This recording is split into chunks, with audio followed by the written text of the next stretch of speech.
Bismillahirrahmanirrahim. Assalamualaikum warahmatullahi wabarakatuh. Ahlan wa sahlan. Selamat datang di Akhuna Channel. Masih bersama saya Al-Hunaifi. Oke teman-teman, pada video kali ini kita akan melanjutkan pembahasan kita tentang mahfudhat, yakni quotes dalam bahasa Arab. Ini sudah video yang ke-15. Oke, langsung saja kita mulai. Bismillah. Jadi yang pertama adalah al-a'malu bi khawatimiha. Pekerjaan itu dengan penyelesaiannya. Di dalam memulai suatu pekerjaan apapun harus kita selesaikan sampai akhir. Jangan berhenti di tengah-tengah. Al-a'malu bi khawatimiha. Yang kedua, al-insanu abdul ihsani. Manusia itu adalah hambanya kebaikan. Setiap manusia kalau kita baiki, pasti dia juga akan baik. Meskipun orangnya mungkin benci sama kita, nggak suka sama kita, tapi kalau kita buat baik terus sama dia, lama-lama pasti akan luluh, akan baik juga. Karena manusia hambanya kebaikan. Secara fitrah manusia suka dibaiki. Ya. Yang nomor 3, su'ul khuluqi yu'ti. Akhlak yang jelek atau akhlak yang tercela itu menular. Jadi akhlak atau perilaku itu bisa menular.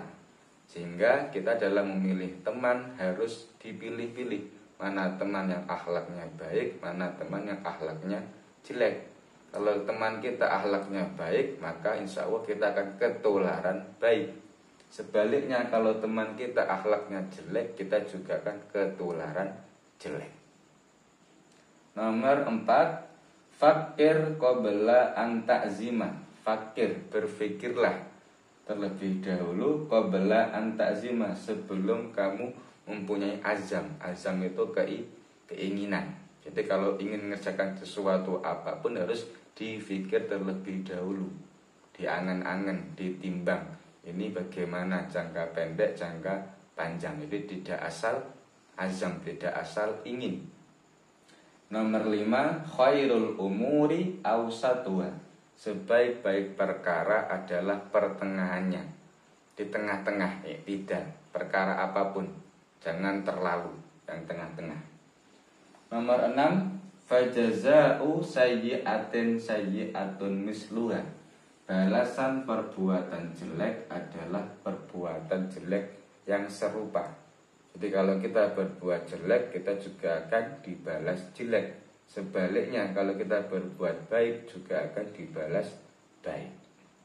Yang ketujuh, kullu mudda'in mumtahanun. Setiap orang yang mengaku-ngaku pasti akan diuji. Jadi kalau ada orang yang mengaku-ngaku, kita harus tes, kita harus uji apakah benar yang dia katakan, apakah benar yang dia klaim. Nomor 8, al-aqlus salimu fil jismis salim. Akal yang sehat terletak pada badan yang sehat pula. Di akalnya sehat, badannya juga sehat. Akalnya sehat dengan cara apa? Berpikir yang positif, husnudon, positive thinking.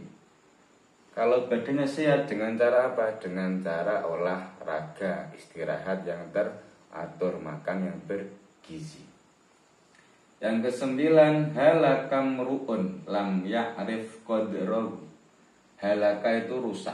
Seseorang itu akan rusak, akan binasa, akan celaka kalau dia lam ya'rif qadrahu, tidak mengetahui kadarnya, tidak mengetahui kemampuannya. Nomor 10, man arafa nafsahu faqad arafa rabbahu. Ini kurang faqad ya, kelewatan. Barang siapa yang mengetahui dirinya, mengenal dirinya, maka sungguh dia telah mengenal Tuhannya. Man arafa nafsahu faqad arafa rabbahu. Selanjutnya nomor 11, ar-rahatu hiya tabadulul a'mali. Ar-rahatu, rehat, istirahat itu adalah ganti pekerjaan. Jadi dari belajar ganti aktivitas yang lain. Mungkin habis dari nyapu ganti mencuci, habis mencuci ganti lipat-lipat baju. Jadi tidak nganggur, tidak kosong. Jadi istirahat bukan sekedar rebahan terus scroll sosmed, tapi ganti pekerjaan. Pekerjaan apa? Apapun, yang penting bermanfaat. Yang kedua, lantar ji'al ayyamul lati madot. Lantar ji'a, tidak akan kembali. Al ayyamu, hari-hari yang telah lalu. Jadi hari-hari yang sudah terlewat tidak akan kembali lagi, karena waktu tidak bisa diulangi lagi. Maka dikatakan apa yang paling jauh? Yang paling jauh adalah masa lalu, karena kita tidak bisa kembali ke masa lalu. Sehingga kita gunakan masa yang sekarang sebaik mungkin. Yang ketiga, tarkul jawabi alal jahili jawabun. Tidak menjawab orang yang bodoh adalah jawaban. Terkadang ketika ada orang yang bertanya, itu kadang kita nggak perlu untuk menjawab, kita diamkan saja, itu sudah menjadi jawaban. Jawabannya apa ya? Biar dia belajar, tidak bertanya terus. Nomor 4, al-i'timadu 'alan nafsi asasun najahi.